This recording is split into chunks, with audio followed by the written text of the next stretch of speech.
Hey everyone, it's back week 12 video previews here. I want to start with the game of the week, and it's a dandy. It's basically for the East Division, at least the lead right now, with only 2 weeks to go. It's George, the defending champion, taking on Robert and Templars. What a story Robert and Templars has been.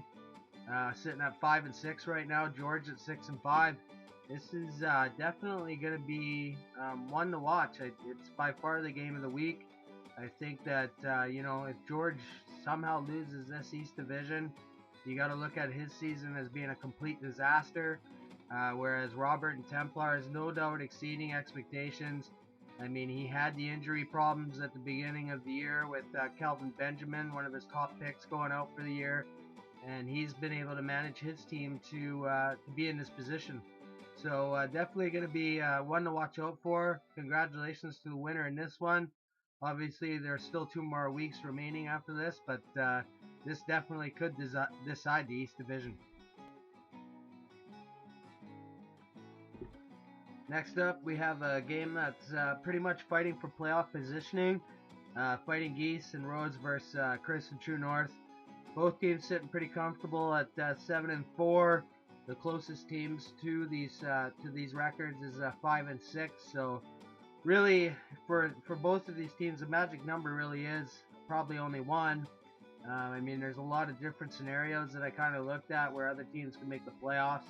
But in this one, obviously, the winner can probably pretty much say, I'm in the playoffs. The loser might still have to worry about a few things.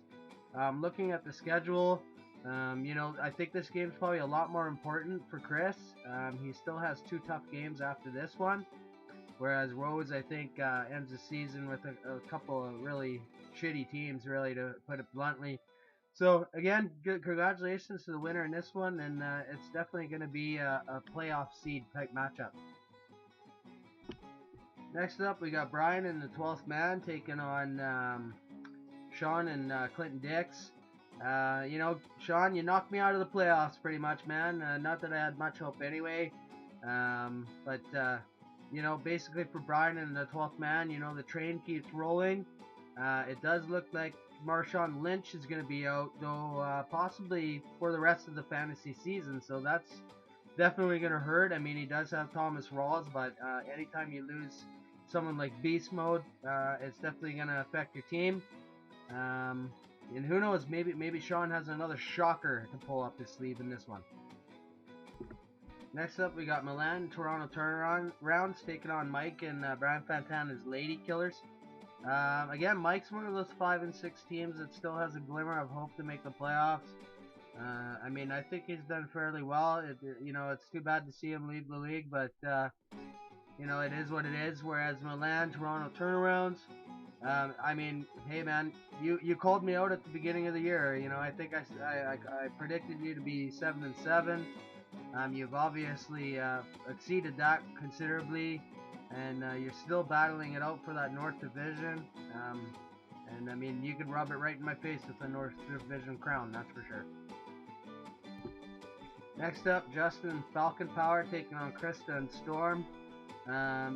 Justin, Falcon Power, congratulations. You pretty much, I think, have the South Division wrapped up. Whereas Krista, still in a huge battle with Milan in the North Division. Obviously, this is one of those games where, before the playoffs start for both of these teams, it's kind of good to see where they're at against these other teams. And this is one of those games. It's just like real life. It's a measuring stick. So we'll see how this one turns out. Next up, we got 2 teams playing for pride. It's Martin and Canadian Raiders taking on Rick and Apples and Oranges. Again, you guys know my thoughts on remaining competitive, and I think both these teams are going to be competitive to the end. I mean, it would be very easy for a team to just say, I'm going to tank it, try to get the best pick I can. But it's great to see two owners that are not willing to do that. We play right to the end, and I've been noticing, lots of good quality owners are doing that. And that's the way to go. And I just want to say these 2 guys are definitely 2 guys that are, doing their job in my books. Next up, we got Mike and Winnipeg Jets taking on Ryan and Deuce Bombers. I mean, Deuce Bombers still got the #1 seed, 10-1. What a season! You know, Dion Lewis goes down. What does Deuce Bombers do? Gets James White to just fill in. He almost emulates his team he likes in real life, Patriots. I mean, next man up, and the next man up delivers. Whereas for Mike, you know, maybe Eddie Lacy, he had some signs of life there last game. Obviously, for Mike at this point in the season, too little, too late. But you know, hopefully Eddie Lacy has a strong end of the year for him, and you know, will be good for him next year. Next up, we got Lucas and Green Lightning taking on Robert and Brady as the GOAT. Again, it definitely looks like Brady is the GOAT's going to get that perfect season of 0-14.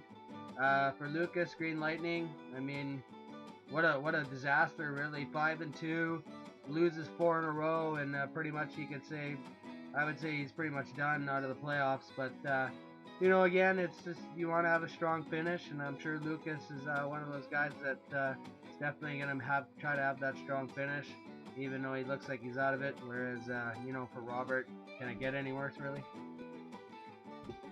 Next up, Steven, US1, taking on pretty much inactive Mastodons. It's hard to believe this, but Macedon still has a chance at the playoffs. I mean, that's, you know, if this guy was active this year, he definitely would have been a playoff team. I think he's got 5 really good keepers. And for Steven, I mean, you know, you're having a pretty strong finish here. Definitely, you know, you beat the record I predicted you at. And, you know, hopefully, you know, you end up with a high draft pick. I mean, you might have to look at, you know, is Manning done?